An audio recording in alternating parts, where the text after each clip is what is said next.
Channel TV Virtual Studio Multi-Purpose.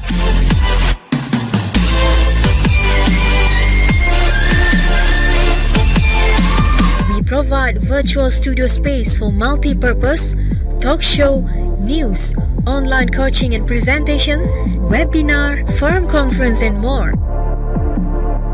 With a professional worker and up-to-date visual graphics set and design, call us for more information.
Hello and good evening, Malaysia. With you tonight, Wafa Waleed on in person. So for those who are watching, don't forget to share, like and follow our social media account at NR Channel TV. For our session tonight, we invite someone who was once criticized for requesting to debate or speak in English during the Youth Parliament session back in 2019. She was attacked by the netizens who seemed to describe her as dominating the English language by trying to disregard Malay as the national language. It is true that Malay is the national language, but in this era or an era that is changing in a rapid movement, not only leaders but also the people must master and improve their level of proficiency of English language. Because this is the language of the world, English needs to be practiced so that we are not deceived and immersed in the mass movement. Before that, let's watch this VT.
Hello and good evening, Asbillah.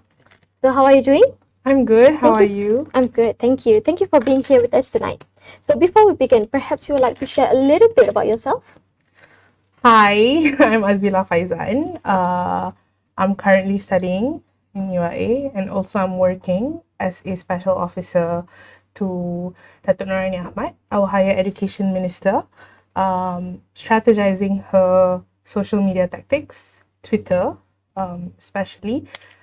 So I think that's about it. Amazing. How long have I'm you... young too.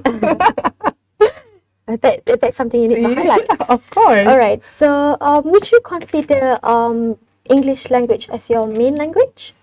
I think daily I tend to use English more than other languages. So I think the answer to that is yes. Okay. So back in 2019, you went viral when you requested to speak in English in a debate, Parliament Muda Malaysia. So what actually happened that time? I see that you're bringing up my past. Thank you for that.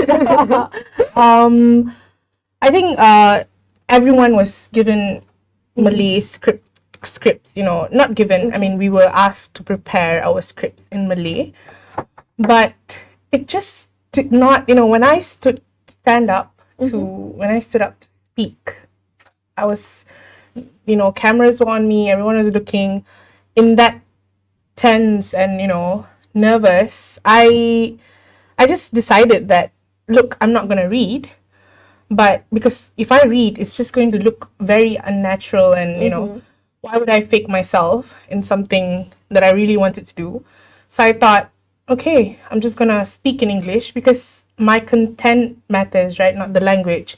So I stood up, I looked at the Yang di Pertuan speaker, I smiled, and I asked him, I said, izinkan saya berbicara dalam bahasa English. And he looks at me and he smiles again. So I said, okay, I mean, that's a good sign. That's a good sign. So I said, okay, maybe I can proceed speaking in English. But then he said, no. Cakap dalam bahasa Melayu. Kalau kamu boleh cakap dalam bahasa Melayu, saya benarkan kamu berdebat lah. And I was like, please, I was like, please, let me speak in English. Okay. And finally he said, okay, speak. So that's how, the viral clip, I think it was a 21-second clip. Okay. That was the part that went viral because it was just me and him back to back making eye contact, like, please let me, But at the end of the day, I spoke in English because I wanted to speak in English, and I felt like the language shouldn't be an issue. It should be the content, Everyone should be looking at the content, not the language. So yes. But the fact that only 21 seconds that went viral, so people thought, I think some of them who didn't try to reach and find the content, the original content or the full version of the debate session, might wonder, like, were you not given a chance to talk at all? So I think reading the viral video, I was looking at the Twitter account. I'll disclose whoever you are. But the comments were more like, duduk Malaysia, duduk Malaysia, kenapa nak cakap bahasa Inggeris dalam Parlimen Malaysia? I think that was the sentiment that people were playing a lot. And I think I also had politicians contacting me, like, are you okay? Because of the hate speech. Yeah. And then they were like, this is normal, but you should have spoken in Malay. Actually, that was a mistake. But I said firmly, why would I want to fake? As I said earlier, why would I want to fake myself? Because if I speak, even I think right now, like when Malay comes out of my mouth, it's so weird. Weird in the sense, I'm not really good at it because I don't speak Malay every day, but I speak English. So I think that's the personal preference that I have, and I think I should be allowed to carry my personal preference forward. Okay, so how do you feel when the netizens start calling you names like Anak VIP and etc.? Okay, the Anak VIP statement, it was actually, the full statement is this. Itulah bawa debat dalam parlimen, kalau bawa anak VIP macam ni lah, cakap English je. That was the full statement. But my rebuttal to that statement would be, it doesn't matter if you're anak VIP or no, you know. At the end of the day, speaking English doesn't make you any more. Or, you know, we have this mindset where if you speak English, you're smart. And if you can't speak English, then you're the other way around, which I personally go against it, because speaking English doesn't make you more, and not speaking English doesn't make you less. So, you know, but of course, all the hate comments got into me for a bit, but I think I overcome that by, you know, putting up a statement, a personal statement, saying that, you know, thank you for the comments, but look, this is my preference. Okay, so you stand firmly with your decision. Yeah, I decided to stand firm with, you know, my personal preference. Okay, so I wonder, just between you and me, did you regret asking for the permission to speak in English, or you did not? No, I don't think I would have regretted if I did not ask you earlier. You know, if and then suddenly I'm just blabbering in Malay. I wouldn't even have understood the, you know, very deep words, and, you know, I don't regret. Okay, that's good to know. So let's bring you back to the current situation, the current life. In your working environment right now, do you usually speak in English or in Malay language? I think with my boss herself, I of course I try as much to speak Malay. Okay. But I think she also understands that it's important to, you know, speak in English as well at certain gatherings or events or meetings. But mostly I try my best to engage, because there should be something in common to engage you with your colleague or your audience or whoever, right? But I could say it's 70% English and 30% Malay in office. Even with your colleagues? Yeah, even with my colleagues. All right. So do you think that one's level proficiency of in speaking English determines their intelligence? No, that's what I said just now. Speaking English doesn't make you smarter, and not speaking English doesn't make you any less. So it's a statement, you know, because you see, you are in Malaysia. I mean, maybe this is my personal opinion, but I've seen a lot of studies saying so also in our university, and, you know, they carry out researches where there's this social stigma in Malaysia saying that if you speak English, you are smart. If you don't speak English well, you are maybe medium. And then if you not speak English at all, then you're the other opposite of smart. So I want everyone, especially the society in Malaysia, to break this stigma, because knowledge shouldn't be based on language. You know, knowledge is something that you find for yourself. You earn it. You do stuff to earn knowledge. But language is something that you're born into, and maybe it requires learning as well, but it's not as much as knowledge. So I feel like knowledge shouldn't be measured with language, you know. So that's... Agree. So when I mention about politics, so how would you describe our current politics? One word, I would say we need more young involvement. That's a start. But I think our politics right now is you know, everyone is competing with each other. You know, everyone is just being, you know, who's in power, whoever who is in power, the other party is not, you know, trying to give a suggestion, or there's nothing like that involved. It's more of me versus you. So I think that is the politics that the youth and the society is looking at right now, which I think it's kind of frustrating to begin with, but it's a process. I think we'll get there. But for me personally, I think that politics can be, I mean, it's been always aggressive in Malaysia, with us being a very democratic country, but I think maybe new faces, you know, more suggestions and opinions taken and given, more intellectual talks in politics itself would help the betterment of politics in our country. So thank you for that. I think we all know that currently the main language, the national language, Malay, are being used in the parliament and any political events. So if we continue with using only Malay language in formal politics, would you say that any other party would feel neglected? Okay, I think it's this way. You know, in politics, you don't have one race alone. You have a lot of race involved, which, you know, it's like this. You have a lot of race involved, but then why is there only one language involved? You know, it's a common thing that we should all ask. I mean, limiting the political arena to one language isn't right, but also opening it up, we have to look at what are the options that we have. Because let's say if we bring English in, and then the other languages, what's with the other languages, you know? So there should be a very good balance in the arena itself. But to me personally, I don't think it's wrong to bring English in, because the more languages you use, the wider it's gonna get, which is great for us, you know. So Sure. yeah. But what do you think stopping them from bringing the English language, the usage of English language?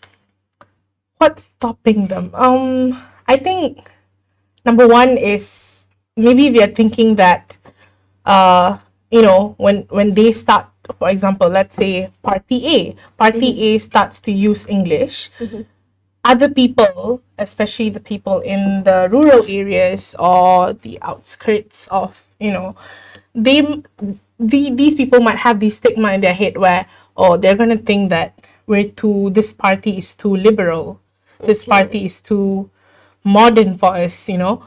So maybe that is the fear that they have. But as I said, removing the fear, moving forward, what is the solution? You know, if let's say in the urbanized area they are going to campaign using English, who are your audience? You have to look at your audience before going into the arena itself. So maybe it's depending on the location where you're campaigning and who are your audience. I see. So if we continue, do you think that there is some kind of fear in other races if we stand to only use Malay language in the political construct? I think that is also a myth, because you see, Bahasa Melayu is our national language. You know, it's ours. That's how I would say. But using other language, you know, it shouldn't make you feel like, oh, this guy is less Malay, this guy is more British, let's say, you know.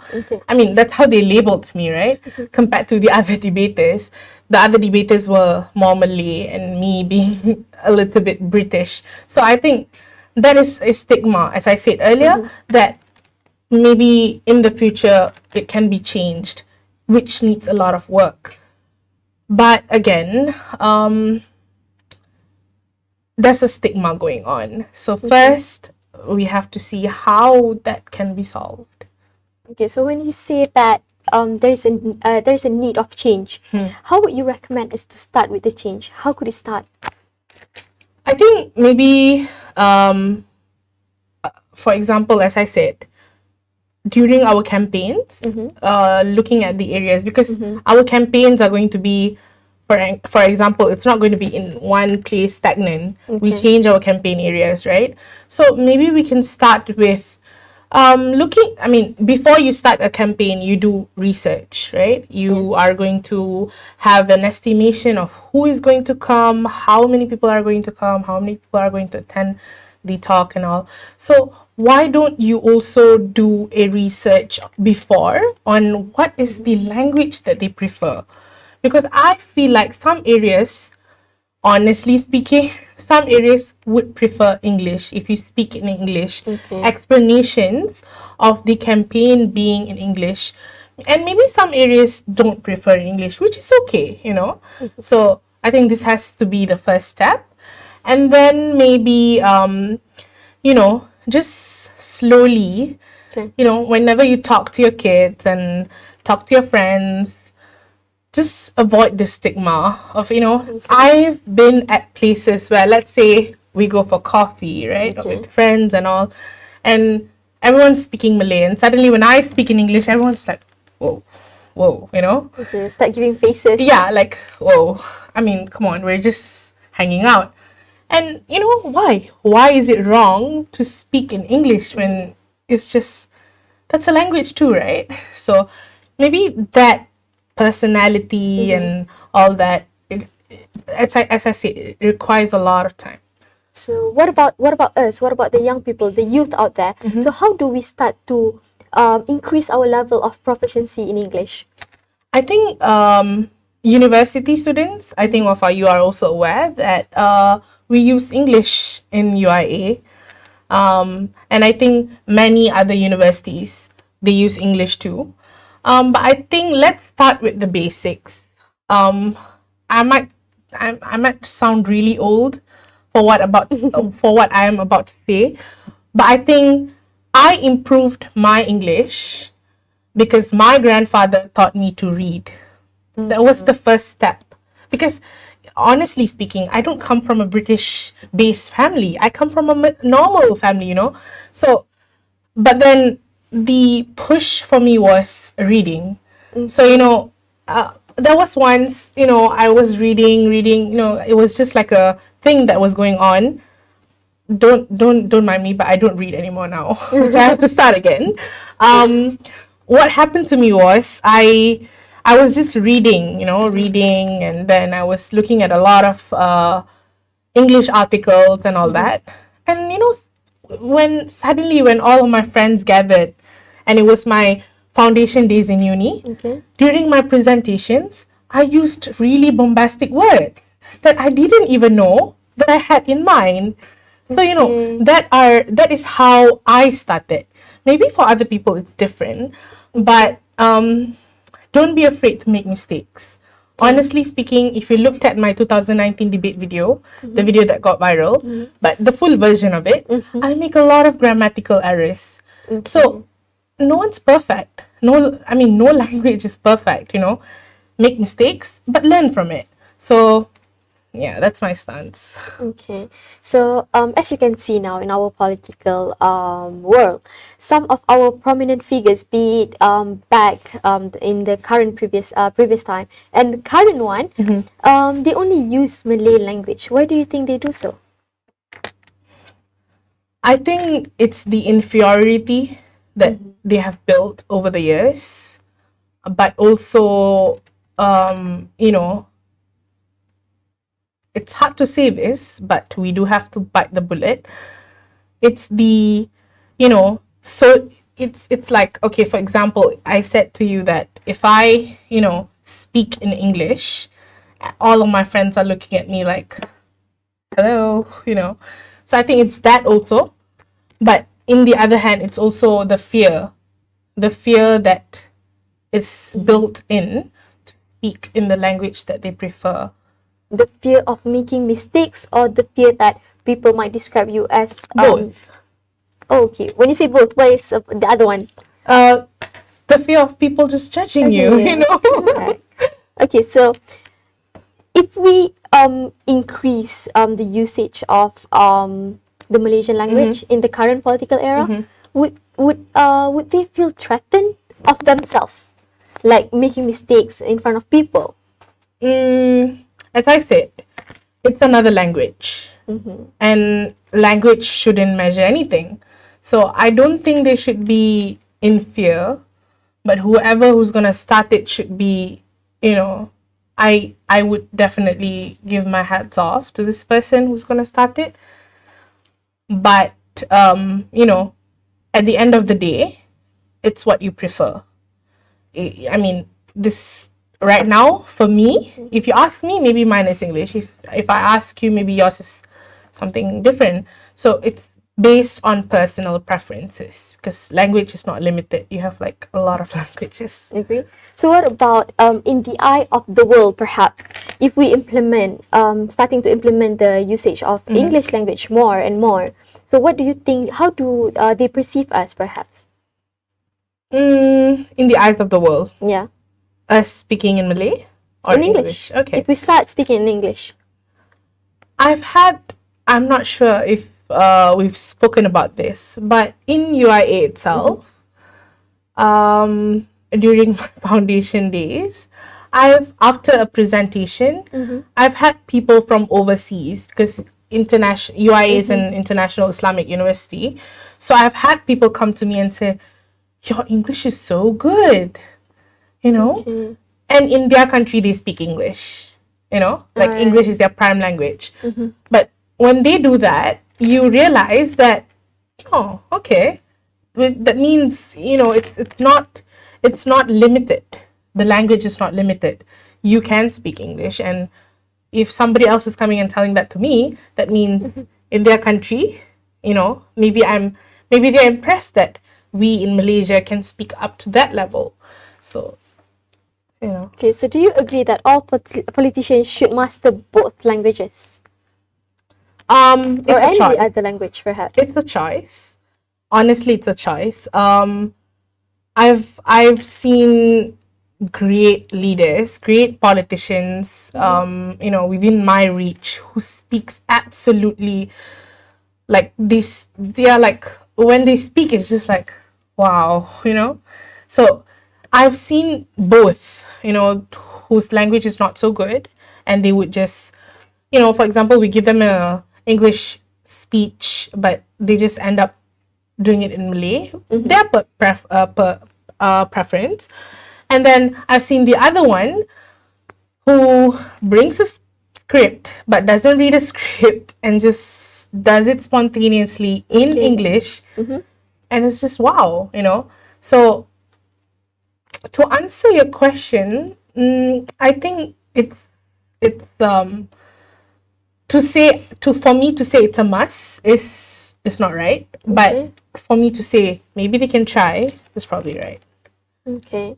So let's take it in the context of perhaps diplomatic relationship with other countries. If our politician can't speak in English fluently, will it affect the diplomatic relationship with others country? That's where I started. As you know, if let's say they master English, if let's say it's an international language, right? It will be easier for Malaysia to engage. You know, because politicians are leaders. Okay. They are not just leading, you know, they are not just doing it for themselves, they're doing it for the whole nation. So if let's say in a meeting, we are we have a meeting with, let's say, UK or the British High Commissioner, for example. And, you know, if you can speak fluently and because speaking means expressing, right? So if you can express whatever you want to say fluently, that's a plus point, you know. But of course, I wouldn't say that if you don't know English, you can't engage. No, you know. Okay. But if you can, it's a plus. All right. So does that consider limiting our national politics to one language discourages the youth to be highly involved in politics? Honestly speaking, I'm not sure about the rural areas. But here, Selangor, KL, Putrajaya, the places that we've been, a lot of people, I think a lot of youth nowadays are speaking in English, which for me is a happy news because that means in years to come, we're going, you know, it's going to just give us more plus points and it lets us evolve. But I think personally that we shouldn't limit them.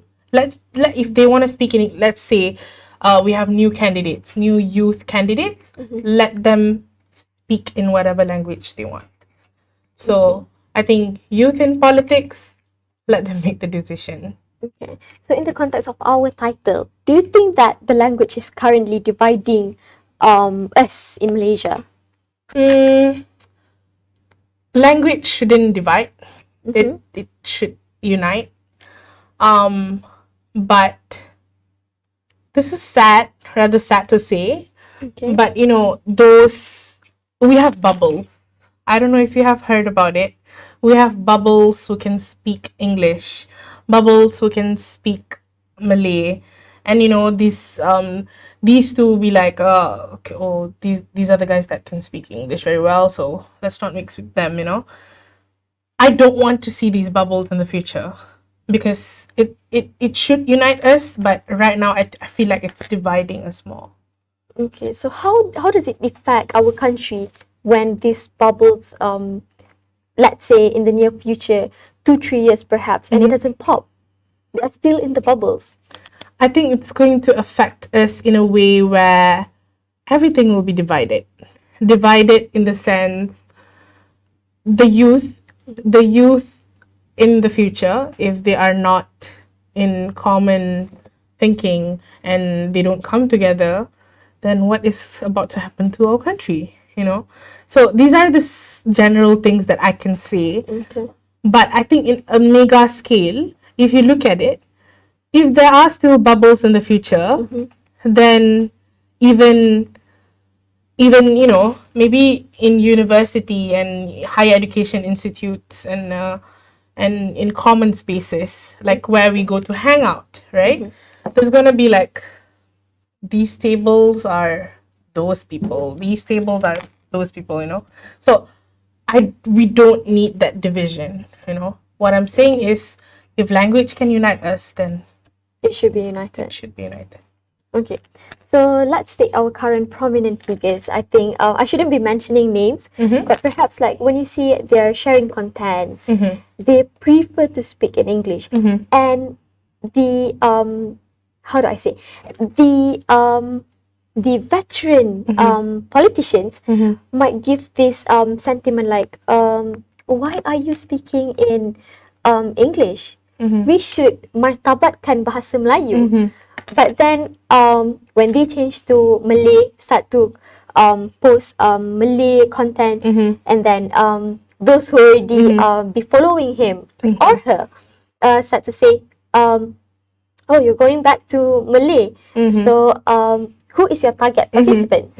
So what is your view towards that? I think it's this simple. I've had the chance and opportunity to watch parliament sessions live. So I've been there, and I've seen it, them just quarreling. Cakap dalam bahasa Melayu lah. And then some will be like, yang di-Pertua boleh tak saya cakap dalam bahasa, asking for permission. And then the other party just screaming, ni Malaysia, cakap dalam bahasa Melayu, Okay. It's this simple. If you're gonna let language come into the way of nation building, how doesn't that sound petty? Okay. It's like mind blowing to even think that just because you, one person, don't understand it well, and just because you feel that this language is superior, you're saying, no, kita tak accept this bahasa Melayu, you have to talk bahasa Melayu, Okay. So to even think about it, it feels wrong. If let's say you and me Okay. in the future in the parliament together, maybe, inshallah. So let's say you're speaking in Malay and I'm speaking in English. No, let's switch it up. You're speaking in English, I'm speaking in Malay, and I'm putting up a point which is redundant, and you are putting up a point which is super well organized and structured, but no one is listening to you because you're speaking in English, and everyone's listening to my point because I'm speaking Malay. How does that sound? Okay.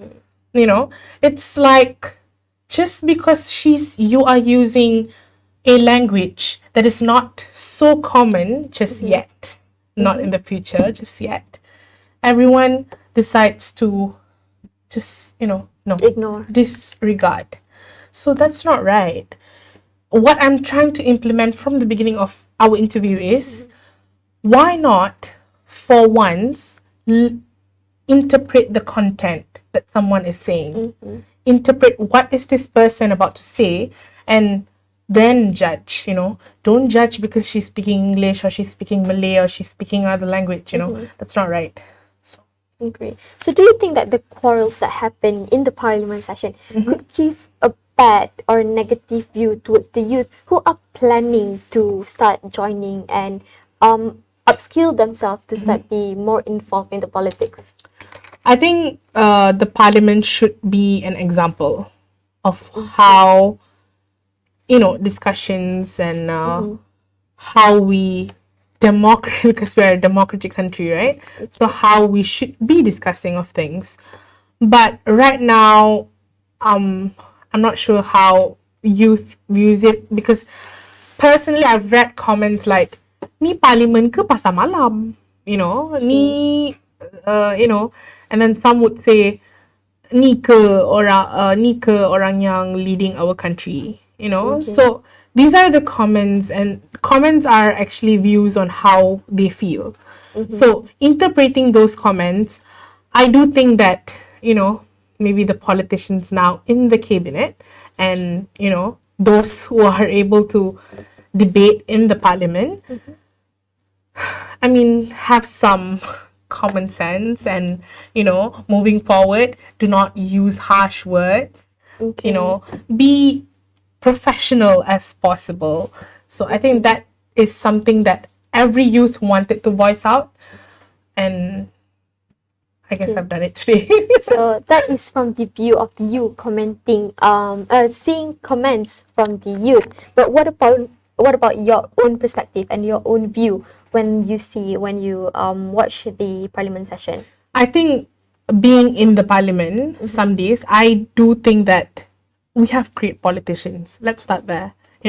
We have those great politicians who can really debate, who can bring you like a structured, stance for themselves, and they can really talk in the sense to have an intellectual discussion.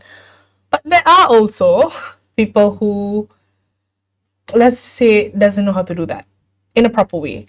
So I feel like the focus should be on the bigger people in the sense who can really contribute in the idea of nation building, and less focus, especially media, on the minority of making negative comments and stuff. Because you see, media and youth are like inseparable. Right? So if you show more of fights and quarrels and arguments, those people saying bad words to one another, being totally unprofessional, then the youth are not going to be excited about it. I've had my friends saying, ni ke parliament, ni ke politics, looking at all those videos, and then sometimes they just send me and they'll be like, lepas belajar, I'm gonna go overseas, I'm gonna go settle abroad. So it's sad, because if all our generation youth are going to settle abroad, then who's gonna take on the next lead? Then what happens to our country where we were built? What happens to Malaysia? So these are the stuff that... So that is bring me to another question. How do we prepare the youth to ensure that they want to contribute back to the nation and not go abroad and settle outside? I think involvement in politics is important. If not in the main arena, I mean in mainstream politics, at least get to know what's happening within the leaders that you vote. So for me, I think I did, for me it was, how did I go into politics? I was always thinking, how do I go into politics? I think the nearest that you have is your local MPs. And your local MP's offices are around your house, near to your area. And then online, there's a lot of politicians now are reaching out to youth, for, let's say, talks, dialogues, interns. So you have to find a way to get there. It doesn't come to you granted, oh, okay, you got this appointment with this YB. Okay. No, it doesn't come to you that way. You have to find your way. And building your way up is important in politics. Because you see, if you want to be in the decision making phase, you have to know how to make a decision. But if you want to know how to make a decision, then it's important to make sure your knowledge and you as a person, you have a great personality and you know how to engage. I see. So what about like how do we know that the level of the readiness of the youth to start joining in politics? If you can vote, you're ready. That's how I measure politics and youth. If you can vote, if you are already given a chance to vote, that means you are able to make your decision because you don't have one person to vote. You can choose who to vote. If you are in the capability, you are capable to vote and to choose, then you're ready. So that brings me to another question of voting. Undi 18, which is newly established, 18 can start voting. So what is your opinion towards that? I think it's a great start. I mean, so 18 is all they are ready to vote. Yeah, I think we've been waiting forever for this. It's a great job, Undi 18 team. They've done a good job, especially engaging everyone, opposition, government, bebas, everyone. They just engaged everyone into saying that, hey, look, I think it's time to increase the lowering down the voting age to 18. So it's a great start, but of course, lowering down the voting age to 18. Now we must think, are they giving enough political, are they getting are they getting enough political substance when they're 18? So step by step. Okay. So when they start voting, how do you start choosing the perfect leader? I think it's views and opinions too. Honestly speaking, I was brought up in a very political household because my dad was always being very patriotic. That's all I can say. He's very patriotic. He loves Malaysia. And I remember having those, let's just not disclose, but party logos in his car. And he had t-shirts and, he would just go all out. So I think it's the situation that you grow into. Because if, let's say, my family was more prone to party A, during my during me growing up, and your family was more prone to party B, when you grow up, you grow with that. Okay. Because it just, I don't know how it gets into you, but it gets into you, Oh, I'm this party, I have to support this party till the end, Because of your father. Because of my father, for me lah, at least. But I think I also reached an age where I was like,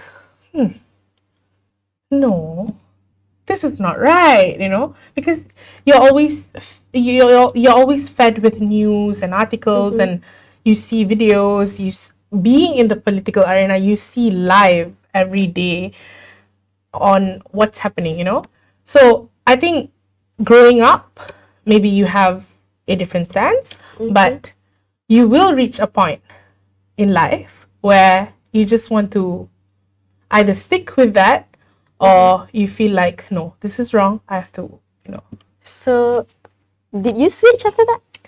No. Oh, you stick with that? I think I've been the same since forever. It's just that I do not show it out, and I did not, because I feel like once I show it out, it's going to be mainstream politics.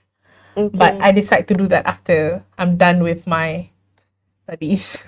That's good. So perhaps before we end our session, would you like to give some advice to the youth out there before we end our session tonight? I think number one is be yourself. definitely be yourself, because people are gonna come. They're gonna say, first, of course, language. Oh, you're speaking English. You're speaking, really? Why are you doing that? But at the end of the day, you are the one who's gonna face it, and you are the one who's gonna decide it. So be yourself. Number two, don't listen to negative comments. But one thing, I shall thank all the negative comments out there. Why? Because those negative comments made me realize that there is a problem. Okay. So I think stick to number one, being yourself. Number two, being who you are. Find yourself in the process. And number three, if you speak English, if you speak Malay, if you speak Chinese, Mandarin, any language, it doesn't make you any less of a Malaysian. You are a Malaysian at heart, and that's all from me. All right. So, right before we end our session, one last question. You're not done with your question. Yeah, it just keep coming out because I feel like many youth out there they feel like they want to be involved in politics. Even me, but I feel like I'm not so confident. I don't think that I am proficient in speaking in English, so that when I step into the world of politics, I might seem or might portray as not confident, not suitable, I'm not able to represent the nation because I can't speak in all languages. I can't speak in Malay. I can't speak proper Malay. I can't speak proper English. But that again is holding me back. But again, if you were at my place, how would you comfort yourself that you are ready? I think to answer your question, I also was in that zone, honestly speaking. Okay. Because I was like I don't speak good Malay. How am I going to go into mainstream politics? But look, politics isn't about, who you are right now. Okay. Politics is about who you want to be and who you want to take. You need to be a person where you involve yourself in the nation building. So for me personally, to break that, what you are facing, what I did was I felt responsible for my nation. Because if I am not responsible for my nation, then in the years to come, who are the politicians are we looking at? Because someone needs to take it up, right? So being responsible and, just feeling like, no, this is my country. I need to, just having that sense in yourself would help you. Okay. So I think that is all from us. So we have to ensure that we have to learn to speak in English to increase our level of proficiency so that we can improve and move the Malaysia to a better time. So that is all from us. Thank you. Good night and stay safe, Malaysia.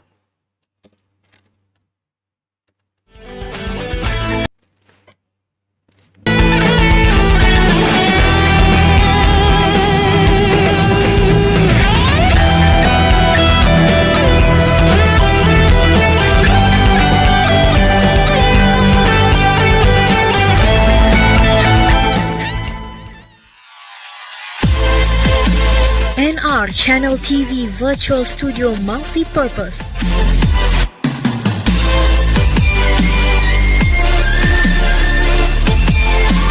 We provide virtual studio space for multi-purpose, talk show, news, online coaching and presentation, webinar, forum conference and more. With a professional worker and up-to-date visual graphics set and design, call us for more information.